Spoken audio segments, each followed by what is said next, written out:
Dong. As the final chime echoed through the mansion, a distant scream came from the third floor. The scream of a young girl. And it sounded exactly like Sarah. To be continued.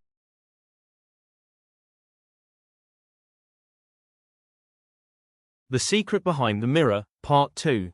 Sarah stood frozen in the attic, her breath uneven, her eyes locked on the mirror. The reflection inside was still smiling. But now, it wasn't just copying her anymore. It was waiting. Sarah, the whisper came again, low and calm. Sarah stepped backward slowly. Stop talking. The reflection tilted its head. You finally came closer, it said. Sarah frowned. Closer to what? The mirror gave a soft pulse of red light, like a heartbeat. Then the reflection placed both hands on the inside of the glass. And pushed. The glass didn't break. It moved inward, like water. Sarah's eyes widened. No, that's not possible. The reflection's fingers slowly began to pass through. Sarah stumbled back in panic, knocking over an old box. Dust filled the air. She turned and ran. Grandma, she screamed as she rushed down the attic stairs. But as she reached the hallway, she stopped suddenly. Her grandmother was already standing there, waiting, as if she had known everything. You saw it, her grandmother said quietly. Sarah gasped for air. It spoke to me. It's coming out of the mirror. Her grandmother closed her eyes for a long moment, then sighed heavily.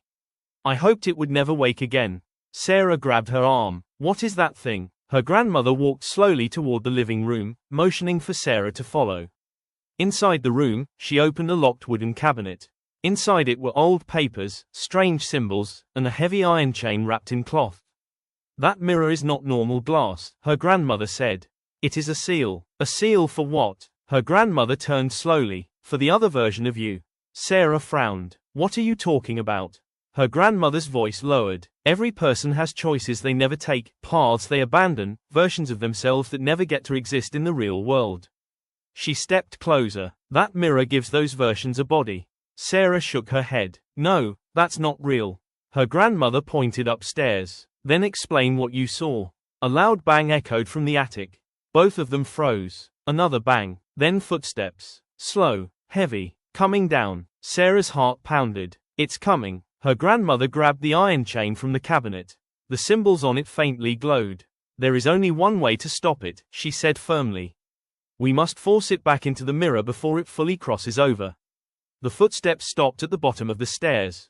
Silence filled the house. Then, the attic door creaked open by itself. And Sarah saw it, her own face, standing at the top of the stairs. Smiling, but wrong, too calm, too certain, like it already belonged there. The other Sarah tilted her head. You shouldn't have run, it said softly. Sarah stepped back. You're not me. The other Sarah smiled wider. I am everything you almost became. The lights in the house flickered violently. Cold air rushed through the hallway. The walls seemed to groan. Her grandmother stepped forward, lifting the iron chain. Back to where you belong, she shouted. The chain snapped forward through the air. The glowing symbols lit up the entire hallway. The mirror upstairs began to shake violently. Crack. A deep fracture appeared in the glass, even though no one touched it. The other Sarah's smile faded slightly. For the first time, it looked uncertain. No, it whispered. Sarah's grandmother tightened the chain. You were never meant to leave. The mirror let out a sudden, high-pitched scream. The attic shook. Windows rattled. Then, the glass imploded inward, as if something was being pulled back through it. A flash of red light filled the house. Sarah covered her eyes. And then, silence. When Sarah opened her eyes again, the attic was quiet. The mirror was gone. Only a dark empty space remained where it once stood. The iron chain lay on the floor, still glowing faintly, then slowly fading. Her grandmother exhaled deeply, as if she had been holding her breath for years. It's sealed again, she said softly. Sarah looked around. Is it really over? Her grandmother didn't answer immediately. She just walked to the attic doorway and placed her hand on the frame. For now, she said. Days passed. The house became warmer again. Lighter, normal, but Sarah never forgot what she saw.